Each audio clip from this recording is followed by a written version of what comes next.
Hello, and welcome to the ShrubSMP Season 7, Episode 6. Today, we are back here at the Dark Castle location where, of course, a Dark Castle mission is still yet to come in the future. We have to continue to finish our starter base and the trial chambers. Now, the trial chamber here at the Dark Castle location is just at the bottom of this sand pit down there. And today we're going to start digging down into there so that we can expose it to the surface and figure out, when we do get to the Dark Castle build, about how we're going to incorporate that trial chamber in with this grand build within this Minecraft generation where our little outpost is right here.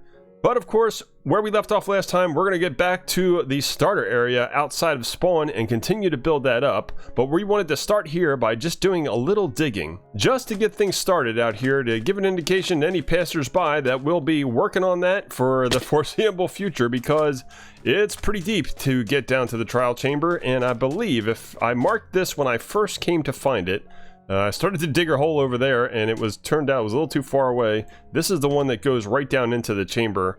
So what we're going to do is go back just a couple blocks, maybe just a handful of blocks to the base of this little hill right here.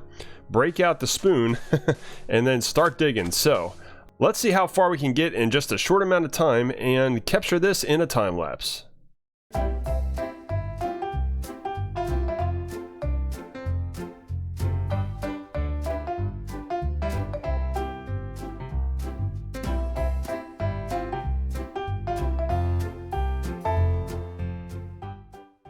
Alright, we're at the bottom. At least we got rid of all the sandstone, and now that we've kind of hit rock a little bit, we'll take a break from this dig for now. But boy, oh boy, look at this. We really got a lot done in a short period of time, because this Efficiency 5 pickaxe just motors through that sandstone. And now that we have a little way out, we'll climb out of here, get back, put everything away, and head on back to the starter area and get back to work over there.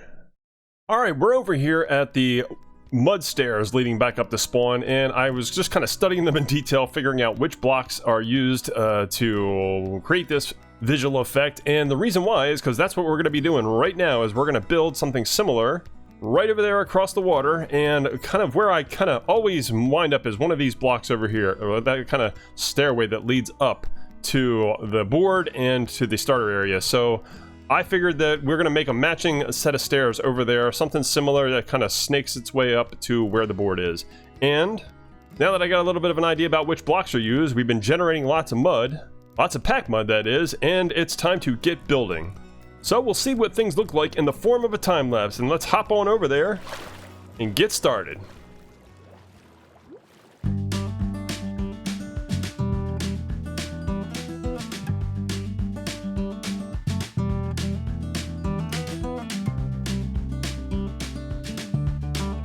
Alright, since we've gotten that done, as you can see in the distance behind me, I added just a little more detail to get that light gray terracotta on both sides to kind of outline the stairway. And if we swim on over and hop up, we will see that I added a few more additions as well to the starter area. The stairs are really functional. I can kind of zip right up to the top to where my bed is and the old signboard. So what have we added? First, we can see right in front we have started this kind of like a platform out of the copper grates. We're obviously going to be using the new copper variants as much as possible in our starter area, especially also to go with the theme of the spawn area that we see across the way. And underneath, we cleared out a little space, and we built, of course, my cactus farm. We are already grown 4 cactus, and the idea behind the cactus farm at the starter area is it gives us an indication about how long we've been in the area, because as long as these chunks are loaded, those cactus will continue taking their growth. And because it's so close to spawn, and we have some neighbors on the other side of the mountain here, we should be growing up plenty of cactus throughout Season 7. So at this point, I think where we're going to turn our attention is another need that we have. We are going to be in the need of honeycomb, because we have all this copper, and as you can see here at the wheat farm, the copper's already weathering, and we don't want that. As much as the teals and the fully tealed aqua greenish oxidized copper looks, we want it that shiny bright copper color, like the block at the bottom over there. Now to do that, you need plenty of honeycomb. And how are we going to get honeycomb? Well, while I was out adventuring, we have a beehive, and I know there's at least 2 bees in there. Hopefully there's 3, but there's definitely 2, because when I picked it up out in the wilderness, I waited till night and 2 of them flew on the inside, so they're definitely in there right now. And what we can do is use this to create my standard redstone bee farm, because as we saw in the trial chambers that we've been exploring and looting up, there's plenty of dispensers, and all we really need is 3 dispensers to get that thing going. We are going to have to start it manually because there will be some quartz components that are necessary in the redstone, but we'll get as much of it built up as we can, and we'll start doing some manual collection of the honeycomb. And I think where we're going to put this is probably right behind the sign here. If I go back around to the front and hop on up to just on top of the wheat farm, there's this big space over here I think that we could utilize to continue to build up. I think we're going to wind up going vertical, so there's plenty of room that heads up to this tower that some other players have built, but kind of there's a big open space right here, and down in front heading out to the waterfall there's a big open hole down here, and maybe even we'll wind up using this whole cliffside.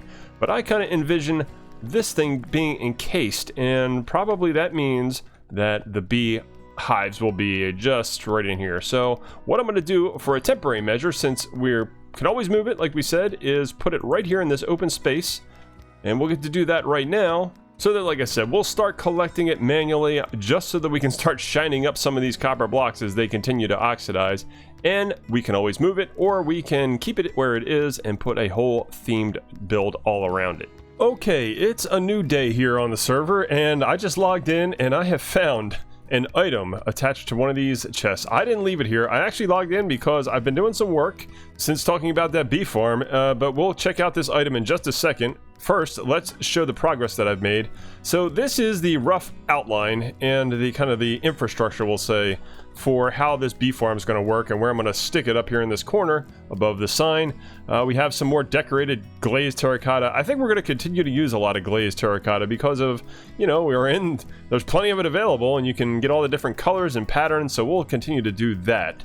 What we have here so far, at least as the general outline, we'll have to decorate it up some more once we get it fully encased. But what I'm going to do next, in just a moment, once we show what I've discovered over here, that potato down there when we first logged in, is 1 beehive will go in each one of these spots above these hoppers. We only have 1 on us for the time being, but like I said before, I know it has a couple bees in it, and we'll enclose this in glass, we'll breed up those bees, and we'll add 2 additional artificial beehives so that we can then populate them with 3 bees each. So that's 3, 6, 9, and usually I like to have 1 or 2 extra that are flying around on the outside so that there's always some bees in the structure. So that's going to take a little time. We'll get that set up, and then like I said, I have to collect this manually using, I don't know how many shears in this dispenser, but we'll have bottles to make honey and shears to make honeycomb. But wanted to show that progress when I logged in, and like I said, let's just hop on down and see what's new over here. As I hop onto the bed, you can see behind me in that second middle chest, there is a potato, and as soon as I logged in, this is about where I was. I said, what's this? So when I looked over and looked at it, it's named. It's called the Potato of Truth. I have no idea what it means. I don't know who left this here, but sometimes on an SMP, you know, it's nice. I don't mind. Some people mind, you know, depending on how things go and what it actually is, but I kind of like the lore. I like the idea that there's a story being told here, because I'm over here doing my thing with the missions and the main builds that I'm doing for the season, and then there's this Potato of Truth. What truth is the potato hiding? Who's the purveyor of the Potato of Truth? And is it really all truth, or is it just a lie? We don't know, but as we continue on through Season 7, we're going to get to the bottom of who left this here and what it all means. But for now, it's time for me to get that honeycomb and get these things built up and complete my artificial beehives.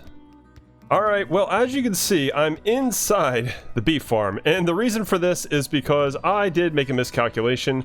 It turns out there are only 2 bees in this beehive. Now, I've tried various ways of putting either like a fence post or something in these middle blocks to prevent the bees from getting out and still being able to feed them flowers to help them multiply. And I just can't do it. There's no way to do it that I can figure out without them escaping. So what I've done is I've trapped myself in here, and when the 2 bees are out at the same time, I'm going to feed them this flower, and what will happen is they will then create a third bee, and sometime before the end of the night, or when it becomes night, they'll all be in the beehive at the same time, and I'll use my Silk Touch Silk Axe Salax to remove the beehive with all 3 of them in it and get the total bee location advancement, which I need that to begin with, and then we'll put it back and we'll continue to breed them up until we have 9 total, and then go ahead and make our artificial beehives and finish this thing out. But yeah, that's my plan for the time being, is just kind of stay in here until I have that complete. So, wish me luck.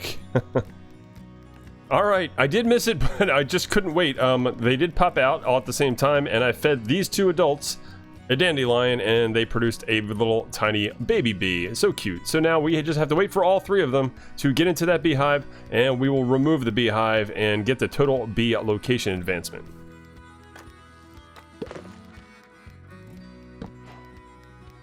Alright, there it is. I got it. As soon as he popped in there, I wasn't going to waste any time. I knocked that thing out with the Silk Touch pickaxe.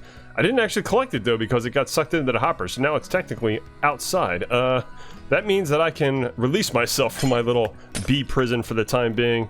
We'll grab that beehive. There it is. And we also have 3 honeycomb, too, because I manually snipped with the pair of shears that I have in there. We're going to keep doing that and have to repeat this process several times, but we're going to get it done so that we have, again, at least 9 bees, hopefully 11 total, and the 3 beehives in there before we move on. Okay. Alright, I have done something a little ridiculous. So, because I don't have quartz yet, I can't have any comparators to make these machines work, and I really wanted the bee farm to start collecting honeycomb so that I could wax up all of these oxidizing copper blocks, and we don't want them to turn teal like that. We want them to stay like those ones just above my head, bright orange copper, and those are already waxed because I did get a little bit of honeycomb from this machine. So what is going on behind me here is the wonderful activator rail, probably one of the more underused redstone components, but because I do not have the ability to build a comparator to work these machines with and kind of detect when things are happening, I cannot make my bee farm work, and the crafter over there isn't really the best setup in the world either. But what I've done is use that detector rail, like I did originally to make the crafting machine down there to make mud blocks. Well, I went ahead and had this thing zipping around and put some detector rails on top of the bee farm. So now every so often when it comes around, if the beehives are filled with honey, and when the minecart goes over those detector rails, a redstone signal goes through, and they will, 2 of them, actually they all have shears, there's no bottles right now, so they're all collecting honeycomb. Later we'll put some bottles in, and then we can start collecting honey bottles. Alright, so at the starter area here, we have been adding a little bit of outline to what the whole area is going to be. You can see behind me over here, we got these pillars, decorative pillars with the tough blocks, and starting kind of a floor, which has some glass overhanging the wheat farm. The bee farm I've enclosed now at this point and got all set up, and that's producing the honeycomb for us. And down here, right in front of this graded kind of platform, we've dug out a big area on the inside of this mountain. So basically we're going to be able to utilize a lot of the space on the inside. I've just got some storage chests for the time being, but we'll probably make that a storage system and indoor living quarters, and probably decorate the whole area up. Maybe even clean out the entire space and make it really like a grand voluminous area. But for the meantime, what we want to do today is go on a little bit of an adventure. We have to go out and find a sheep and bring it back, because we're going to go ahead and put the wool farm here, just the standard wool farm.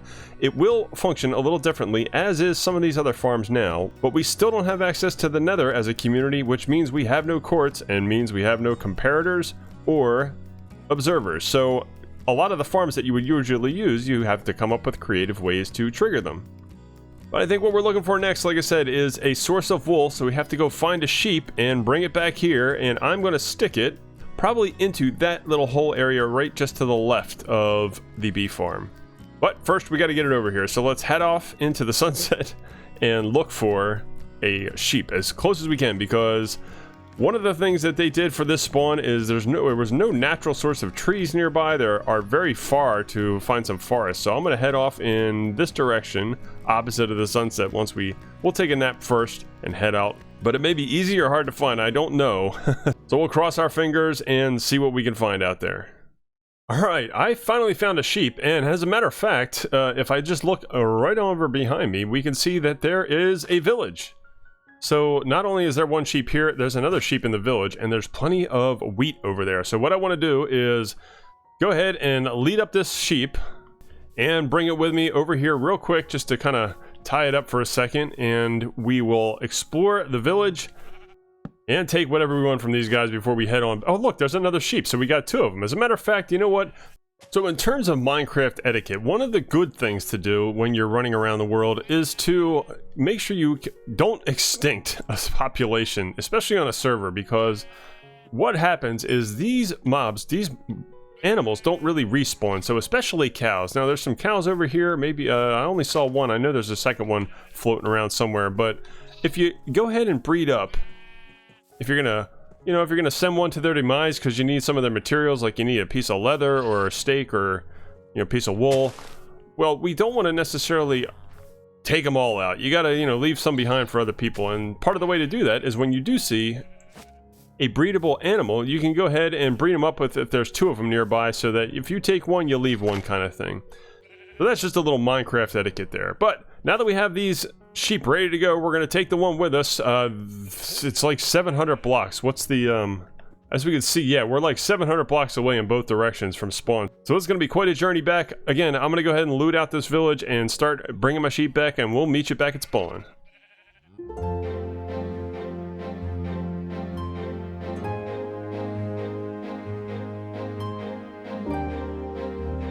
Alright, now that we're back at the base, it's just time to get this guy up in position, and we can leave him there until we get the components we need and add in a little wool farm there. So just kind of head right up here on the other side of the wheat farm, and then we'll get him in position just right there. Alright, we've made it up to this little nook. All we gotta really do is just put it right on a fence post, and they'll stay there until we're ready for them. We'll probably name them Jeb with the underscore, which is a original Easter egg in Minecraft, which I'm pretty sure still works in 1.21, where it will change the sheep's white wool into a multicolor wool that changes colors constantly. We'll see that when we get to that point. But for now, I think that's about where we're going to leave things for the time being, and we have really gotten quite a little bit of a start here. We got some of the things in place at the starter area, and that's where we're going to continue next time. But until then, I want to thank you so much for watching, and we will see you in the next episode.